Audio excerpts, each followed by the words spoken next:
नमस्कार। बिहार के नीतीश कुमार जातीय जनगणना लाए थे और वो पूरा हो चुका और ये आंकड़ा उन्होंने 2 अक्टूबर के दिन पेश कर दिया और बहुत लोगों को मालूम पड़ गया होगा, किसी जानकारी भी किसी और भी लोगों को मालूम पड़ गया होगा कि हर जाति के लोगों को आंकड़ा मालूम पड़ उसमें बताया गया है और दिखाया गया है कि इस जाति के लोग इतने हैं, इस जाति के लोग इतने हैं। और आप ही सब निर्णय करें और बताएं कि क्या ये सरकार की पॉलिसी, ये जो जातीय जनगणना सही है? क्या ये जो जातीय जनगणना बिहार सरकार कराई और जो आंकड़ा पेश की, क्या समाज के लिए, हमारे राज्य के लिए ठीक है? नहीं है।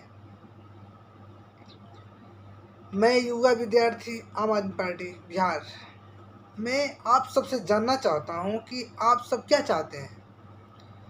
क्या ऐसे आप नेताओं को और इन ऐसे मंत्रियों को चंगुल में आकर फंसेंगे जो अपने फायदे के लिए, अपने स्वार्थ के लिए आप सबको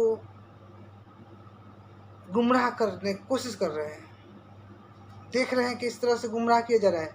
अपना नाकामी, अपना बुज़दिली छुपाने के लिए ये जातीय जनगणना लाकर जनता को ध्यान भटकाया जा रहा है। अगर आप लोग इस पे ध्यान दीजिएगा तो आप सबकी बहुत बड़ी नुकसान उठाना पड़ेगा। और अभी भी बिहार की जनता नुकसान उठा रही है, इसमें कहने की बात नहीं है। और आपकी क्या लगता है, आप सबको क्या लगता है कि जातीय जनगणना क्या हमारे लिए, हमारे समाज के लिए, हमारे राज्य के लिए सही है? मेरा जहाँ तक लगता है कि ये सही नहीं है। इस समाज को तोड़ने के, समाज को बांटने का, समाज के साथ षड्यंत्र रचने का जनताओं के साथ इस सरकार की नीति है और कुछ नहीं।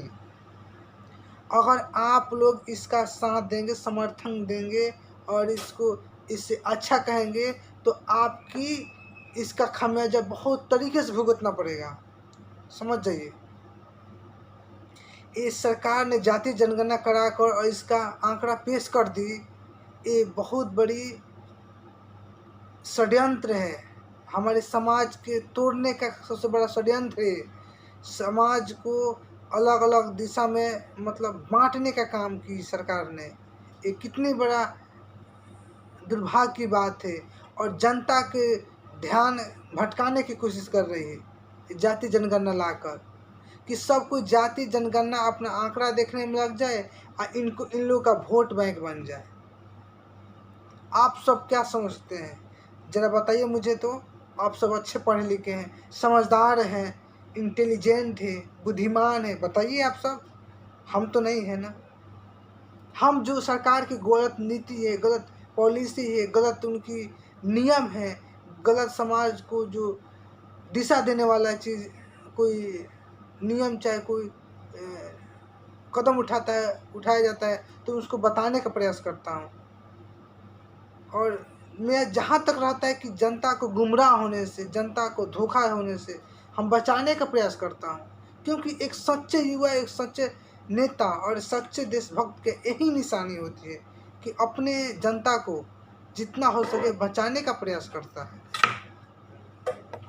और जो नेता जनता को गुमराह करे, जनता को धोखा दे, जनता को बहलाए, जनता से शोषण करे, वो जनता को क्या भला कर सकता है? क्या भला कर सकते हैं बताइए ज़रा। आप एक नमूना देख ही रहे हैं। लालू यादव, तेजस्वी यादव, तेज प्रताप यादव, राबड़ी देवी, नीतीश कुमार, इन्होंने कितना बार बने बिहार के भाग्य विधाता। क्या बिहार के भाग्य बदला? बिहार के भाग्य नहीं बदला। चलिए मान लीजिए नहीं बदला, कोई बात नहीं। आप जिस जाति को, यादव लोगों को आहिर कह सकते हैं, यादव कह सकते हैं, कुछ लोग यदुवंशी कहते हैं, तो क्या उन लोगों का भाग्य बदला? नहीं बदला। उन लोगों का से झूठ बोला, उन लोगों से वादा किया, झूठा वादा किया, उन लोगों से शोषण किया, उन लोगों को बहलाया, फुसलाया, जाति के नाम पर, धर्म के नाम पर, और वोट लिया। आज उसी जाति के लोग आज क्या है, दही बेच रहे हैं, दूध बेच रहे हैं, मजदूरी कर रहे हैं, यहाँ तक कि बिहार से अलग जाके मजदूरी कर रहे हैं। ये कितनी शर्म की बात है। जिस जाति को आपने गुमराह किया, झूठ बोला, और उसी जाति को आपने भला नहीं किया, उनको विकास नहीं दिया, उनको नौकरी नहीं दी, उनके कुछ किया नहीं, तो बताइए और जाति बिहार में है,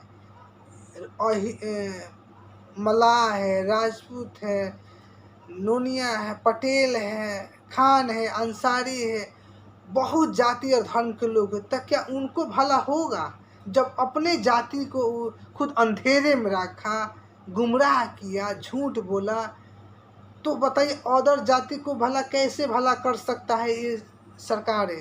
ये सरकार निकम्मी और बुज़दिली इतनी है कि जनता को गुमराह करने में, धोखा देने में, बहलाने में, फुसलाने में, षड्यंत्र रचने में सबसे बड़ी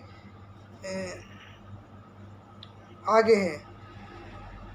और आप भी अभी चाहेंगे इस सरकार की साथ देने को, तो अपना परिवार उजड़ेगा या टूटेगा या अपराध की शिकार होगा, तो इसका जिम्मेदार खुद आप होंगे, इसमें कोई शक नहीं। कहेंगे कि हम यादव हैं तो यादव को देंगे, तो दीजिए, इसमें आपका ही नुकसान होगा ना, हमारा क्या रहेगा?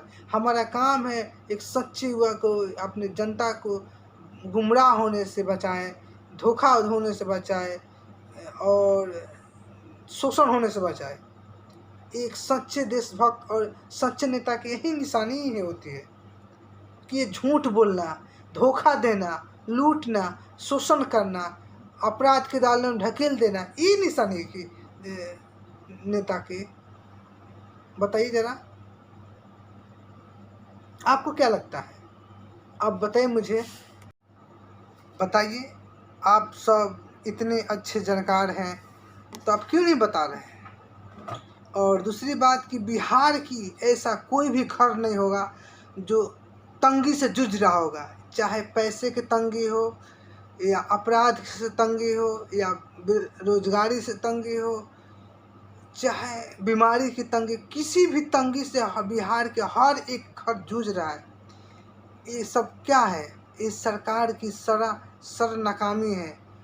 बिहार की जनता अगर अपराध के शिकार से जूझ रहा हो, चाहे बीमारी से जूझ रही हो, चाहे किसी भी अपराध से जूझ रहा हो, इस सब सरकार की दोष है और इनकी एमएलए के दोष है, क्योंकि इनके एमएलए ही चाटुकार बन गए हैं, चमचे बन गए हैं, और चमचे तो चमचेगिरी करेंगे ही करेंगे। आपको क्या लगता है? बताइए। इस समाज को तोड़कर बांटने का काम, जाति जनगणना को लेकर हर जाति के उजागर करना, ये कितनी बड़ा षड्यंत्र है जनता के बीच में। और इससे क्या होगा? आगे चल के हर कोई कहेगा हम यादव हैं तो हमें ज़्यादा हमें आरक्षण दीजिए। एक तरह से मैं बता रहा हूँ, शायद कहीं ना हो तो अच्छी बात है, आरक्षण मांग लेंगे। तो ये हमारे बाबा साहब ने संविधान जब बनाया तो उन्होंने आरक्षण बनाए असीमित समय के, सीमित समय के लिए नहीं। और असीमित समय में वो लोग आएंगे जो यादव है तो क्या है, चाहे राजपूत हो, चाहे खान हो, चाहे किसी भी जातीय धर्म से आता हो, अगर वो मजदूरी करते हैं, हो असहाय हो, मतलब उतना नहीं पैसा एक्सपोर्ट करते हो, तो उनके लिए ज़रूरी है, उनके बच्चों के लिए, उनको एक मददगार के रूप में हो जाए, आरक्षण दिया जाए। इसलिए सीमित समय नहीं, असीमित रखा दिया जाए। इसी किसी एक जाति पर नहीं लगा दे कि इसी जाति को आरक्षण दीजिए, नहीं, ये हर जाति को मिलना चाहिए। जो बेचारा गरीब है, मजदूरी करता हो, पकौड़े चलता हो, रिक्शे चलाता हो, चाहे जो भी काम करता हो, कमज़ोर हो, उसको गरीबी से बाहर निकलने का ये मौका दिया जाता है आरक्षण देकर। कि उनको आरक्षण देने से क्या लाभ? जो जिनके पास बंगला है, गाड़ियां हैं, उनको देने से क्या मतलब? सरकारी नौकरी उनको देने से कोई लाभ इतनी फ़ायदा नहीं, क्योंकि उनके पास ऑलरेडी तो सब कुछ है। बताइए। इसलिए हम इस पे तो आगे बात करेंगे।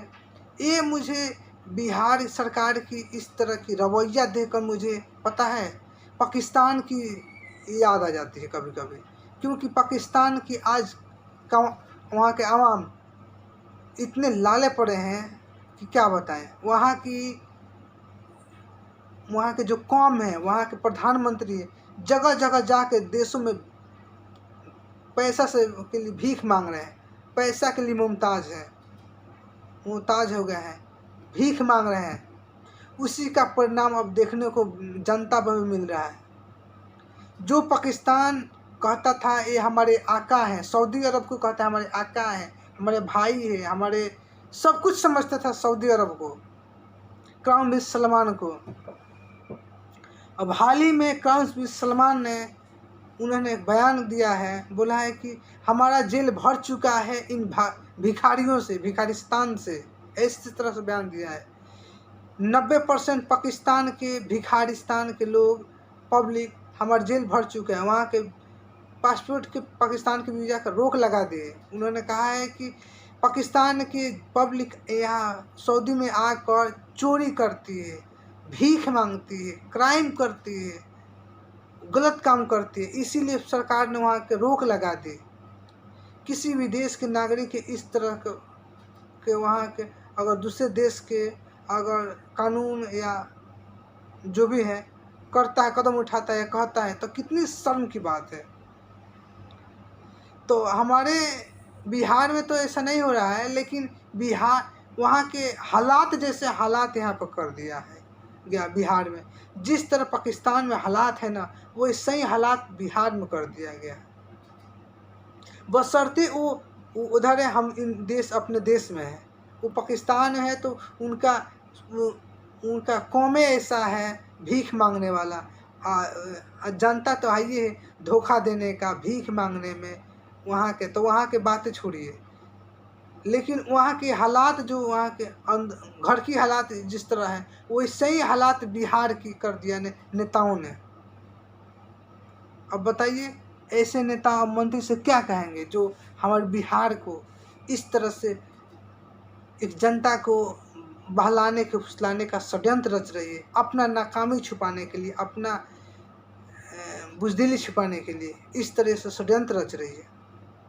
आप बताइए ये जाति जनगणना लाकर आंकड़ा देकर बिहार सरकार बिहार की जनता को क्या मैसेज देना चाह रही है? इस जनता के गुमराह करने की, षड्यंत्र रचने की सबसे बढ़िया सरकार की नीति है और कुछ नहीं है। आपको क्या लगता है आप जरूर कमेंट करें। वीडियो अच्छी लगे तभी लाइक करना और उसके बाद शेयर करना। जय हिंद हमारे देश के जवानों के लिए, जय भारत, जय बिहार की जनता।